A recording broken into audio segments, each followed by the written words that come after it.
আজকে আমরা শুরু করছি কম্পাউন্ড অ্যাঙ্গেল এক্সারসাইজ 15B। তো কম্পাউন্ড অ্যাঙ্গেলটা কি জিনিস? কম্পাউন্ড অ্যাঙ্গেল হচ্ছে যেরকম আমরা ইংলিশে তোমরা করেছো কম্পাউন্ড সেন্টেন্স। তো কম্পাউন্ড সেন্টেন্স যেরকম ছিল যে যখন অনেকগুলো সিম্পল সেন্টেন্স একসঙ্গে মিলে একটা সেন্টেন্স তৈরি করছে তাকে আমরা বলছি কম্পাউন্ড সেন্টেন্স। ঠিক একই রকমভাবে অ্যাঙ্গেলের ক্ষেত্রে যখন একটার বেশি, সেটা দুটো হতে পারে বা তিনটে হতে পারে, অ্যাঙ্গেল মিলে গিয়ে একটা নতুন অ্যাঙ্গেল তৈরি করছে, তখন সেই অ্যাঙ্গেলটাকে আমরা বলছি compound angle. As for example, ধরো একটা লাইন আছে OX, ঠিক আছে? ইনিশিয়ালি এইটা অ্যান্টি ক্লকওয়াইজ ডিরেকশনে রোটেট করতে করতে সাপোজ ধরো OY পজিশনে এসে পৌঁছালো, তাহলে এই অ্যাঙ্গেলটা A। এবারে এই লাইনটা আরো ফার্দার অ্যান্টি ক্লকওয়াইজ ডিরেকশনে রোটেট করে অ্যাঙ্গেল B এর সঙ্গে ইকুয়াল করে OZ পজিশনে এসে পৌঁছালো। তাহলে এখন এই অ্যাঙ্গেল X ও Y টা A, অ্যাঙ্গেল Y ও Z টা B, তাহলে এই যে অ্যাঙ্গেল X ও Z এইটা কত দাঁড়ালো না A প্লাস B। তাহলে এই যে পুরো অ্যাঙ্গেল X ও Z টা এটা দুটো অ্যাঙ্গেল মিলে তৈরি করলো, তাহলে এই যে অ্যাঙ্গেল X ও Z এটা মোর দ্যান ওয়ান অ্যাঙ্গেল মিলে তৈরি হলো। তো এই অ্যাঙ্গেলটাকে আমরা বলবো কম্পাউন্ড অ্যাঙ্গেল, ঠিক আছে? তাহলে যখন কোনো একটা অ্যাঙ্গেল একটার বেশি অ্যাঙ্গেল মিলে গিয়ে তৈরি করবে সেই অ্যাঙ্গেলটাকে আমরা বলবো কম্পাউন্ড অ্যাঙ্গেল। এখানে যেরকম দুটো অ্যাঙ্গেল মিলে তৈরি হলো, কোথাও কোথাও দুটোরও বেশি, তিনটে চারটে মিলেও একটা অ্যাঙ্গেল তৈরি করতে পারে। যেমন A plus B plus C plus D, চারটে অ্যাঙ্গেল ধরো মিলে গেল একসঙ্গে, দিয়ে অ্যাঙ্গেলটা তৈরি হলো, তাহলে সেই অ্যাঙ্গেলটাকেও আমরা তখন বলবো কম্পাউন্ড অ্যাঙ্গেল, ঠিক আছে? তাহলে the angle which is constituted by more than one angles is called a compound angle। ঠিক একইভাবে এখানে যেরকম A ছিল, A এর সঙ্গে আরো কিছুটা বাড়লো, তো এটা অন্যরকম হতে পারে। কি রকম? সাপোজ ধরো এরকম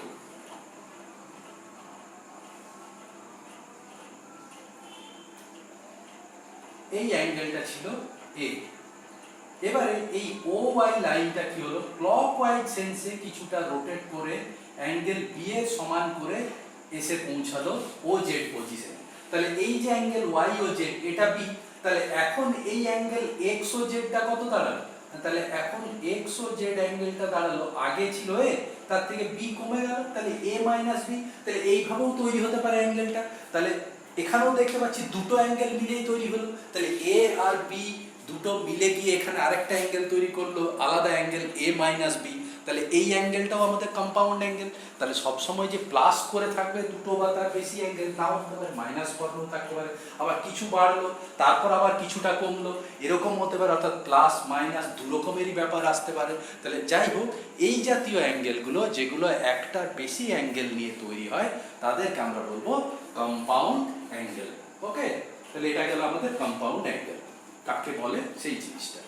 এরপর এই 15B এক্সারসাইজে যে প্রবলেমগুলো হবে সেখানে প্রথম দিকে দেখবে বেশ কিছু প্রবলেম অ্যাসোসিয়েটেড অ্যাঙ্গেল, যেটা আমরা করেছিলাম অ্যাসোসিয়েট অ্যাঙ্গেল, সেই অ্যাসোসিয়েট অ্যাঙ্গেলের প্রবলেম এখানেও দেওয়া রয়েছে। তাহলে ওই প্রবলেমগুলো আগে আমরা যে অ্যাসোসিয়েট অ্যাঙ্গেলের যে আমাদের কনসেপ্ট আছে সেইভাবে করে নিতে পারবো। তার সঙ্গে একটু পরে দেখবে প্রথম দিকের কিছু পদ থেকে এই কম্পাউন্ড অ্যাঙ্গেলের ফর্মুলা আমাদের লাগবে। কম্পাউন্ড অ্যাঙ্গেলের, তাহলে কম্পাউন্ড অ্যাঙ্গেল এখানে আমরা দুটো অ্যাঙ্গেল নিয়ে শিখলাম, A আর B দিয়ে। A প্লাস বিও হতে পারে, A মাইনাস বিও হতে পারে। তোমাদের বইয়ে দেখবে A B এর জায়গায় XY দেওয়া আছে। তো যাই হোক, ব্যাপারটা একই, তুমি A ধরো, B ধরো, কি X ধরো, Y ধরো, জিনিসটা এক। তাহলে এই অ্যাঙ্গেলগুলোর এই A প্লাস বি বা A মাইনাস বি এদের মেনলি আমাদের তিনটে ফর্মুলা দরকার হবে, সাইন, কস আর ট্যান। অন্যগুলোকে আমরা ওখান থেকেও বের করে নিতে পারি, কোনো কোনো জায়গায় কটেরটা দরকার হয়। তো আমি এই ফর্মুলাগুলোর প্রুভিংগুলো এখন আমি দেখাচ্ছি না, কারণ প্রুভিং দেখাতে গেলে এটা অনেক বড়। পরে আমি যখন রেগুলার ফর্মে আমাদের ক্লাস হবে এখানে ডাইরেক্ট কনভেনশনাল যে ফর্ম ক্লাসে, তখন আমি প্রুভিংগুলো দেখাবো। এখন আমি জাস্ট ফর্মুলাগুলোকে বলে দিচ্ছি, তোমরা আপাতত লার্ন করে নেবে, তাতে তোমাদের প্রবলেম করার জন্য কোনো রকম কোনো অসুবিধা হবে না, ঠিক আছে? তো ফর্মুলাগুলো কি সেগুলো আমি এখন লিখছি। এক নম্বর, sine A plus B. Sine A plus B এর ফর্মুলা হচ্ছে sine A cos B plus cos A sine B. ঠিক আছে, একটা সাইন একটা কস, যখন এ এর সাইন তখন বি এর কস, আর যখন বি এর সাইন তখন এ এর কস। ঠিক আছে, মাঝে প্লাস থাকলে এখানেও মাঝে প্লাস হবে।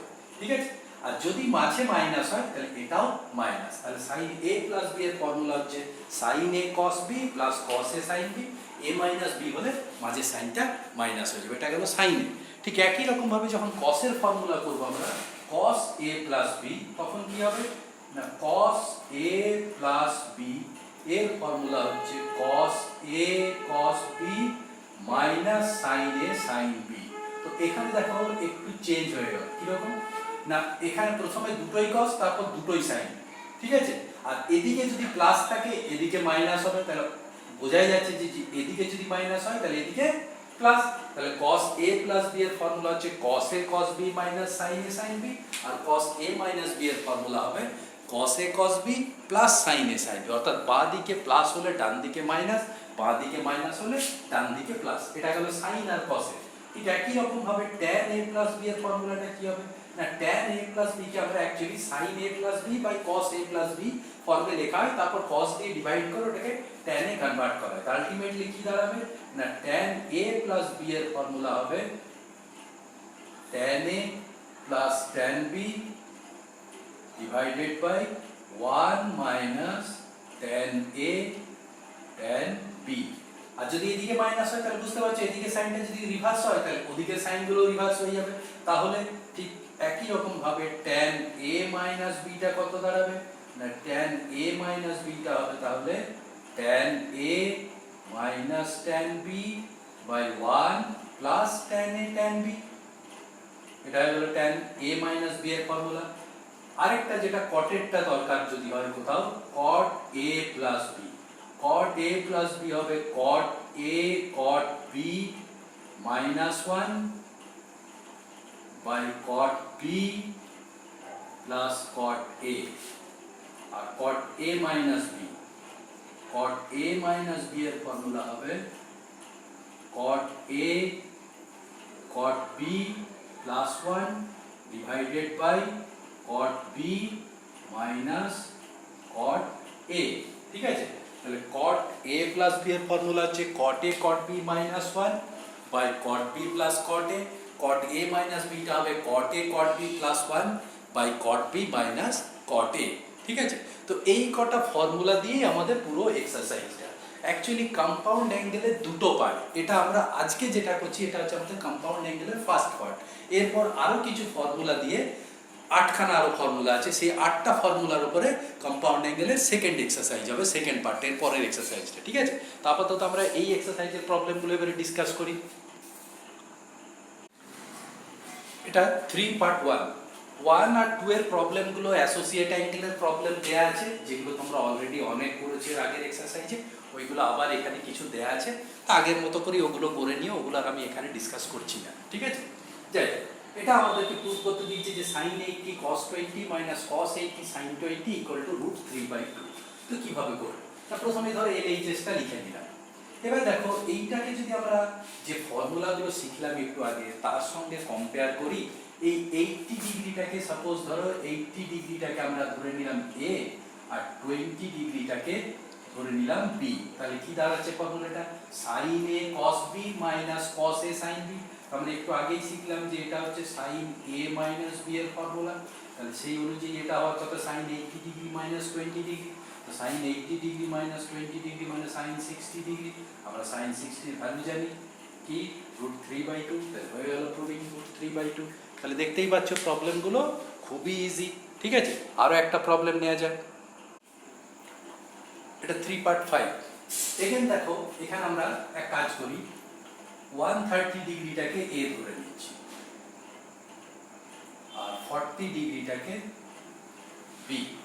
ঠিক আছে, তাহলে কি দাঁড়ালো cos a cos b plus sin a sin b। তারপরে একটু আগে ফর্মুলা শিখেছি যে cos a cos b plus sin a sin b হচ্ছে cos a মাইনাস b এর ফর্মুলা।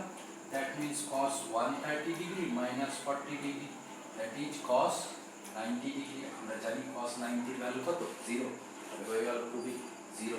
ঠিক আছে, এখানে একটা কথা বলে রাখি যে আমরা ওই যে ফর্মুলাগুলোতে যে অ্যাঙ্গেলগুলো a আর b ধরেছি সিম্বলিক্যালি, ওখানে এ আর বি এর ভ্যালু কিন্তু যে কোনো অ্যাঙ্গেল হলেও ফর্মুলাটা সমান কার্যকরী থাকবে। অর্থাৎ এ বি অ্যাকিউট হোক, অবটিউজ হোক, তার চেয়ে বেশি কিছু হোক, যে কোনো অ্যাঙ্গেল থাকুক না কেন ফর্মুলাগুলো ইকুয়ালি অ্যাপ্লিকেবল থাকবে। ঠিক আছে, অর্থাৎ যে কোনো এ আর বি এর ভ্যালুর জন্যই ওই ফর্মুলাগুলোকে আমরা অ্যাপ্লাই করতে পারবো, কোনো রকম মডিফিকেশন করার প্রয়োজন নেই। এখানে যে 130 ডিগ্রি ছিল সেটাকে যে আমাকে অ্যাকিউট করে নিতে হবে তবে ফর্মুলা হবে তা নয়, কোনো প্রয়োজন নেই। অর্থাৎ যেরকম আছে সেই রকম ধরেই আমরা ফর্মুলাগুলোকে কাজে লাগাতে পারবো। ওকে, তো এগুলো গেল। আরও কিছু প্রবলেম ডিসকাস করা যাক। Sum number 6. Tan pi by 4 plus x by tan pi by 4 minus x equal to 1 plus tan x by 1 minus tan x এর হোল স্কয়ার প্রুভ করতে হবে। আমরা এক কাজ করব, এর এইচএসটাকে নিয়ে করব।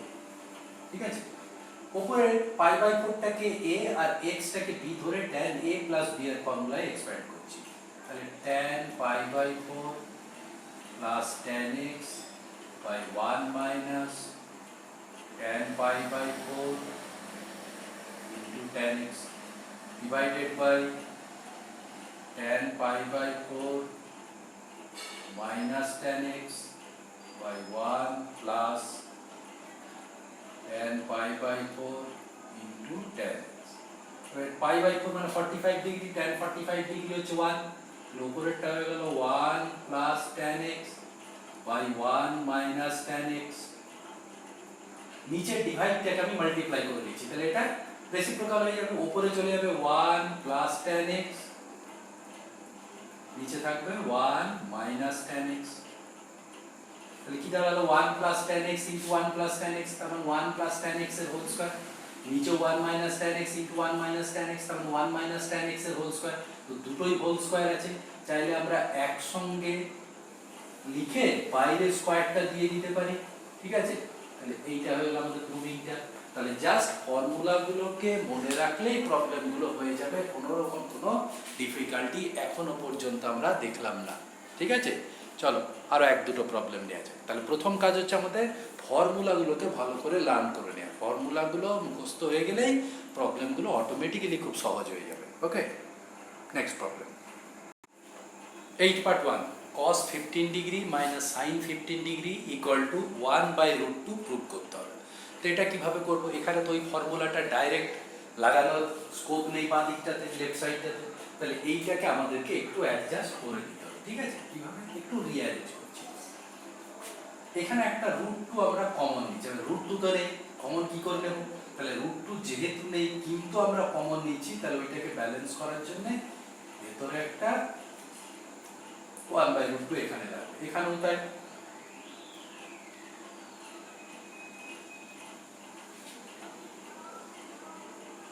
এবারে এই √2টাকে আমরা লিখছি cos 45 degree into cos 15 degree. এই 1/√2টাকে লিখছি sin 45 degree into sin 15 degree. এবার দেখো ভেতরটা এখন ফর্মুলা চলে আসছে, যেটা আগে ছিল না। 45 ডিগ্রিটাকে আমরা যদি a ধরি, ঠিক আছে, যে 45 ডিগ্রি ইকুয়াল টু a আর 15 ডিগ্রি ইকুয়াল টু b, তাহলে কি দাঁড়ালো cos a cos b minus sin a sin b। তাহলে এখন আমরা ফর্মুলা পেয়ে গেলাম cos a cos b minus sin a sin b, that means cos a plus b। তাহলে কত দাঁড়ালো cos 60 ডিগ্রি, তাহলে √2 ইনটু cos 60 ডিগ্রি। cos 60 এর ভ্যালু আমরা জানি 1/2, তাহলে 2 আর √2 কাটাকুটি করে নিচে একটা √2 চলে এলো, তাহলে 1/√2, তাহলে এটাই রুট করতে দেয়া ছিল। ঠিক আছে, তাহলে এখানে ফর্মুলাটা কাজে লাগানোর জন্য আমাদেরকে একটু ব্যালেন্স করে নিতে হলো, যাতে ওই ফর্মুলা লাগানোর স্কোপটা আমরা পাই, যেটা প্রথমে পাচ্ছিলাম না। ঠিক আছে, তাহলে এখানে একটা √2 কমন নিলেই ভেতরে একটা 1/√2 চলে এলো। এবারে চাইলে এখানে যেরকম আমরা এটা cos 45 লিখেছি, তুমি এখানে সাইনও লিখতে পারতে, এখানে cos লেখো, মানে একটা সাইন একটা cos লিখলেই তুমি একটা ফর্মুলা পাবে, হয় cos এর পাবে নয় sin এর পাবে। এখানে যেরকম cos এর জায়গায় cos ই লিখেছি, সেই জন্য sin এর সঙ্গে sin লিখেছি, সেই জন্য cos এর ফর্মুলা পেলাম। তুমি যদি উল্টো লিখতে, এটাকে sin লিখতে এটাকে cos, তাহলে sin এর ফর্মুলা পেয়েছি। ঠিক আছে, ব্যাপারটা একই দাঁড়াবে। ঠিক আছে, যেভাবেই হোক ওই ফর্মুলাটা আনতে হবে, আনলে তখন আমরা ওইটাকে ইউজ করতে পারবো। ঠিক আছে, তার জন্য একটু অ্যাডজাস্ট করে নিলে। ওকে, আরেকটা প্রবলেম দেখো, দেখো sum number 9 cos 9 degree plus sin 9 degree by cos 9 degree minus sin 9 degree এটা প্রুভ করতে দিয়েছে ইকুয়াল টু tan 54 ডিগ্রি। ঠিক আছে, তো এটাকে আমরা দুভাবে করতে পারি। একটা কিভাবে না, একটা ঠিক একই রকম ভাবে যেভাবে ঠিক এর আগের প্রবলেমটা করলাম, যে এইটাকেও আমরা একটা ফর্মুলা নিয়ে আসবো, একটা √2 কমন নিয়ে এটাকেও ফর্মুলা নিয়ে আসবো, সেম জাস্ট √2 দিয়ে উপর নিচে মাল্টিপ্লাই করো, তাহলে ব্যালেন্সও হয়ে গেল। ঠিক আছে, √2টা কাটাকুটিও চলে গেল। আর ওই ভেতরের 1/√2 গুলোকে sin 45 আর cos 45 লেখো। ওইটা একটা অ্যাপ্রোচ, ওটা তোমরা বুঝতেই পারছো যে আগের প্রবলেমটা যেভাবে করেছি সেপারেটলি উপরের নিউমারেটর আর ডিনোমিনেটর দুটোকেই ওই আগের প্রবলেমের মতো ট্রিট করলেই অটোমেটিক্যালি আমার tan 54 চলে আসবে sin 54 cos 54 করে। আর যদি ওইভাবে না করি তাহলে কিভাবে করতে পারি, আরেকটা যে অ্যাপ্রোচ সেটা আমি এখন দেখাচ্ছি। আমরা এক কাজ করছি, এই নিউমারেটর আর ডিনোমিনেটরের প্রত্যেকটা টার্মকে ইন্ডিভিজুয়ালি cos 9 ডিগ্রি দিয়ে ডিভাইড করছি। তাহলে cos 9 degree by cos 9 degree 1, আর sin 9 degree by cos 9 degree কত হবে, tan 9 ডিগ্রি। ঠিক একই রকম ভাবে নিচেটা হয়ে যাবে 1 মাইনাস tan 9 ডিগ্রি। এবার আমরা জানি 1 মানে হচ্ছে tan এর কত ভ্যালু, tan 45 ডিগ্রি। এই 1টার জায়গায় আমরা লিখলাম tan 45 degree plus tan 9 degree divided by 1 minus, এইখানে tan 9 ডিগ্রির সঙ্গে মনে করছি যে এখানে একটা 1 মাল্টিপ্লাই করা আছে, কারণ 1 ইনটু tan 9 ডিগ্রি মানে তো tan 9 ডিগ্রি হবে, কোনো অসুবিধা নেই, ধরতেই পারি আমরা ওইভাবে। সেই 1টার জায়গায় আমরা লিখছি tan 45। কেন লিখছি, যাতে tan a প্লাস b এর ফর্মুলাটা আমার চলে আসে। ঠিক আছে, টার্গেট ওইটা আমাদের। তাহলে এইবারে দেখো তুমি পেয়ে গেলে tan a plus tan b by 1 minus tan a tan b। 45 ডিগ্রিটাকে a আর 9 ডিগ্রিটাকে b ধরে নিলাম, তাহলে automatically tan a plus tan b by 1 minus tan a tan b, that means tan a plus b এর formula, তাহলে tan 45 degree plus 9 degree হয়ে গেল tan 54 ডিগ্রি। তাহলে এটা আরেকটা অ্যাপ্রোচ হলো। তাহলে আগের প্রবলেমটা যেভাবে করেছি সেভাবেও চাইলে আমরা করতে পারি, ও নিউমারেটর আর ডিনোমিনেটরটাকে সেপারেটলি ট্রিট করে, আর একসঙ্গে গোটাটাকে এইভাবেও করতে পারি। দুটো অ্যাপ্রোচে যেটা তোমার পছন্দ সেটাই করতে পারো। ওকে, আরেকটা প্রবলেম, এটা আমি 17 প্রবলেমটা লিখলাম। এর আগে বইয়ে দেখবে 11, 12 আর 13 যে প্রবলেমগুলো আছে ওই তিনটেই অ্যাসোসিয়েট অ্যাঙ্গেলের প্রবলেম। ওইরকম প্রবলেম অলরেডি তোমরা এর আগে করেছো, ওইভাবেই করে নেবে। ঠিক আছে, তারপর 14, 15, 16, 17 এই চারটে প্রবলেমগুলো একইভাবেই হবে, সবগুলোই সেম। আমি 17টা লিখেছি। এখানে দেখো দেয়া আছে sin x এর ভ্যালু 12/13 আর sin y এর ভ্যালু 4/5। এর মধ্যে x টা দেয়া আছে π/2 থেকে π এর মধ্যে, দ্যাট মিন্স x অ্যাঙ্গেলটা সেকেন্ড কোয়াড্রেন্টে লাই করে। y এর ভ্যালুটা দেয়া আছে 0 থেকে π/2 এর মধ্যে, দ্যাট মিন্স y অ্যাঙ্গেলটা ফার্স্ট কোয়াড্রেন্টে লাই করে। ঠিক আছে, আমাদেরকে বের করতে হবে tan x minus y। তো tan x minus y বের করতে গেলে আমাদেরকে x টাকে আর y টাকে যদি আমরা b ভাবি, তাহলে tan a minus b এর ফর্মুলা ইউজ করতে হবে। তাহলে tan a minus b এর ফর্মুলা ইউজ করতে গেলে আমাদেরকে tan x আর tan y এর ভ্যালুটা আগে বের করে নিতে হবে, তবে আমরা ওই ফর্মুলা দিয়ে এর ভ্যালুটা পাবো। এবারে এখানে তো sin দেয়া আছে, তাহলে tan বের করতে গেলে cosটাও চাই, তাহলে প্রথমেই আমাদেরকে cos x আর cos y বের করে নিতে হবে, সেখান থেকে tan x tan y তারপর ফর্মুলাতে বসাবো, তাহলে এইটার ভ্যালুটা বেরিয়ে যাবে। ঠিক আছে, তাহলে আগে প্রি রিকুইজিশন হিসেবে আমাদেরকে প্রথমেই cos x এর ভ্যালুটা আমাদেরকে বের করতে হবে। cos x কত হয় না √1 মাইনাস sin স্কয়ার x। আচ্ছা, আমি এখানে একটা কথা বলে রাখি, আমরা এখন থেকে যখনই ধরো sin থেকে cos, cos থেকে sin বা অন্য কিছু ভ্যালু বের করতে হবে, সব সময় কিন্তু আমরা ফর্মুলা ইউজ করেই ক্যালকুলেশনগুলো করব।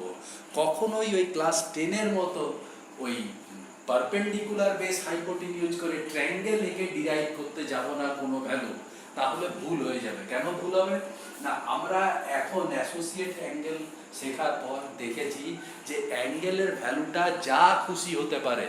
এবারে আমরা ট্রায়াঙ্গেল যদি হতে হয়, ট্রায়াঙ্গেলের কোনো অ্যাঙ্গেলই 180 বেশি হতে পারে কি, কারণ তিনটে অ্যাঙ্গেলের সাম তো 180 ডিগ্রি হবে, তাহলে কখনোই কোনো অ্যাঙ্গেলের ভ্যালু 180 বেশি হতে পারে না। এবারে যদি কোথাও অ্যাঙ্গেলটা দেখলে থার্ড কোয়াড্রেন্টে, ফোর্থ কোয়াড্রেন্টে আছে, তুমি ট্রায়াঙ্গেল এঁকে করে দিলে ওই পারপেন্ডিকুলার বেস হাইপোটেনিউজ, ওটা সম্পূর্ণ ভুল হয়ে যাবে। ঠিক আছে?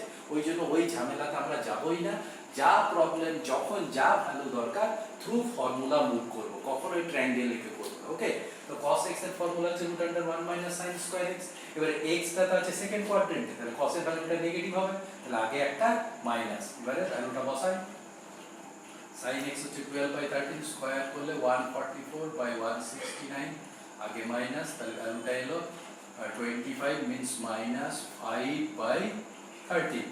ঠিক একই রকম ভাবে cos y টা বের করে, y টা তো ফার্স্ট কোয়াড্রেন্টে আছে, তাহলে cos এরও ভ্যালু পজিটিভই হবে, √1 - sin স্কয়ার। তাহলে কত দাঁড়ালো? √1 - 16/25 বললে 9 মিন্স 3/5।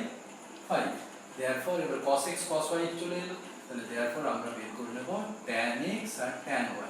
tan x হচ্ছে sin x cos x, sin x টা বেরিয়েছে আমাদের 12/13 দেয়াই আছে, cos x - 5/13, সিম্পলিফাই করলে 13 গুলো কেটে যাবে, -12/5। ঠিক একই রকম ভাবে tan y টাও বের করে নাও। tan y হচ্ছে sin y cos y, sin y হচ্ছে আমাদের 4/5, cos y 3/5, কাটাকুটি করে 4/3।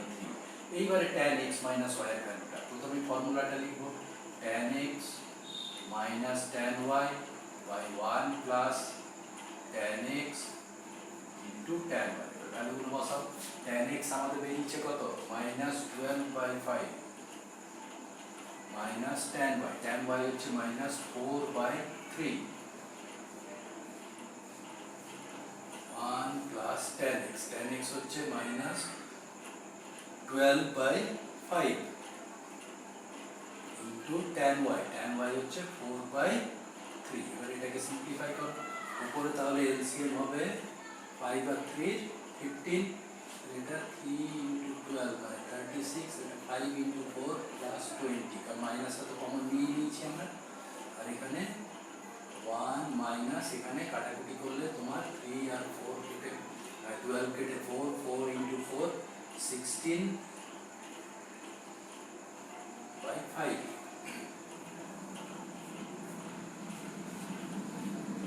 এবারে উপরটা দাঁড়ালো -56/15 divided by 5 minus 16 means -11/5, minus minus কেটে গেল, 56/15 into 5/11, 5 আর 15 কেটে 3, এটা তো কাটাকুটি যাচ্ছে না, তাহলে 56/33।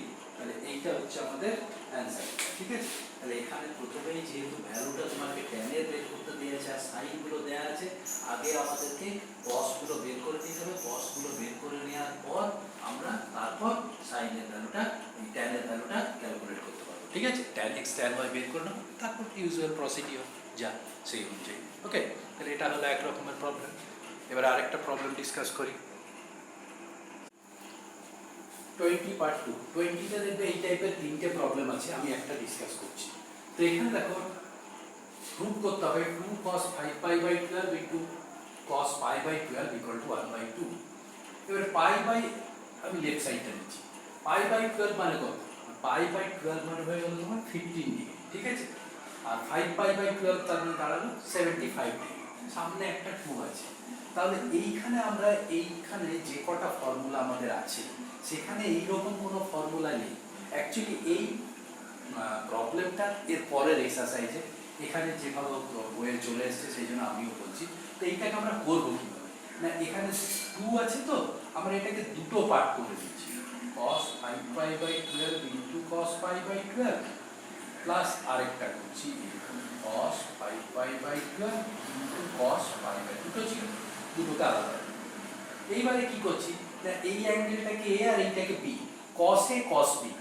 ঠিক আছে, তো আমরা এর সঙ্গে এই সেম অ্যাঙ্গেলের সাইন গুলোকেও নিয়ে আসছি, তাহলে এর সঙ্গে প্লাস করছি sin 5π/12 into sin π/12। তারপরে এই টার্মটা যেমন আছে লিখছি cos 5π/12 into cos pi by 12। এবারে এইটা যে প্লাস করলাম ওটাকে তো ব্যালেন্স করতে হবে, তাহলে আরেকবার ওই একই টার্ম আমার মাইনাস করতে হবে, sine 5 pi by 12 into sine pi by 2। Okay, এবার এটা দেখো cos a cos b plus sin a sin b, তাহলে আমাদের ফর্মুলা হয়ে গেল cos a মাইনাস b, এইটা cos a cos b minus sin a sin b, তাহলে ওটা হয়ে গেল cos a প্লাস b। এটা কত দাঁড়ালো 5 পাই বাই 12 মাইনাস 5 বাই 12, তাহলে 4 pi by 12, 4 pi by 12 means pi by 3 plus এইটা কত দাঁড়ালো 5 পাই প্লাস পাই মানে 6 pi by 12 means cos pi by 2। এটা কি করলে cos 60 পাই বাই 3 means 60, তাহলে হাফ cos 90 0, কত চলে যাবে হাফ। এটাই আমাদের প্রুফ করতে দিয়েছিল, ঠিক আছে। তাহলে এই প্রবলেমগুলো এইভাবে করতে হবে। পরের এক্সারসাইজে যখন করব এইটার জন্য আমরা একেবারে রেডিমেড ফর্মুলায় পেয়ে যাব, আমাদের কিছু এত সব অ্যাডজাস্ট করারও দরকার হবে না, সেখানে ডাইরেক্ট করতে পারবো। আর এখন যেহেতু আমরা ফর্মুলাটা জানি না, সেই জন্য আমাদেরকে ওই ফর্মুলাটা নিয়ে আসার জন্য একটু অ্যাডজাস্ট করে নিতে হলো, যাতে করে ফর্মুলাটা আসে আমার কাজটা করতে পারি, ঠিক আছে। তাহলে এই এক্সারসাইজে যা প্রবলেমগুলো আছে, কতগুলো জায়গাতে বললাম তো যে অ্যাসোসিয়েট অ্যাঙ্গেলের প্রবলেম এখানে রিপিট করা আছে, তাহলে অ্যাসোসিয়েট অ্যাঙ্গেলের প্রবলেমগুলো ওই রকম করে করে নেবে, আর বাকিগুলো যেগুলো এই ফর্মুলার করছে সেগুলো এইভাবে করবে, ঠিক আছে। তাহলে এইগুলো করবে, যেগুলো যা প্রবলেম হবে আমাকে বলবে। এইগুলো এই বইয়ের যে এক্সারসাইজ আছে এইটা শেষ করার পর আমরা এই রিলেটেড আরও কিছু প্রবলেম করব, যেটা এর একটু আরেকটু এর থেকে লেভেল অফ ডিফিকাল্টিটা একটু বেশি থাকবে, কারণ এই বইয়ের ট্রিগোনোমেট্রির এক্সারসাইজগুলোতে লেভেল অফ ডিফিকাল্টিটা ঠিকই আছে, খারাপ নেই, কিন্তু ওর থেকে আর সামান্য একটু বাড়ানোর দরকার হবে কিছু কিছু জায়গায়। সেই জায়গাগুলোকে আমাকে অ্যাডিশনাল একটু সাপোর্ট তোমাদেরকে দিতে হবে। তো এইগুলো করে নেওয়ার পর ওইগুলো করতে হবে। এগুলো তাহলে আমাদের বেসিক লেভেলটা কমপ্লিট হয়ে গেল। তারপর এর সঙ্গে আরও কিছু মিক্স টাইপের প্রবলেম, যেগুলো এই কম্পাউন্ড অ্যাঙ্গেলেরই একটু আরও ভালো প্রবলেম কিছু, ঠিক আছে, সেগুলো করবে। আগে এগুলো শেষ করা, তারপর ওকে। আর হোম টাস্ক কিন্তু এই পুরো এক্সারসাইজটাই থাকবে, যে যতটা পারবে করবে, ঠিক আছে। একই সেম টাইপের প্রবলেম থাকলে স্কিপ করতে পারে, যে একই টাইপের 3টে 4টে আছে, তুমি দুটো করলে, ঠিক আছে, সেটা চলতে পারে, কিন্তু সব ভ্যারাইটিগুলোকে কভার আপ করবে, ঠিক আছে। কোনো প্রবলেমেরই কোনো পার্টে কিছু ছাড়বে না, যে এইখানে হয়তো এই আন্ডারে 4টে প্রবলেম ছিল একই টাইপের, তুমি একটাও করলে না, সেটা যাবে না, ঠিক আছে। সবগুলো কভার করবে টাইপগুলো, ওকে।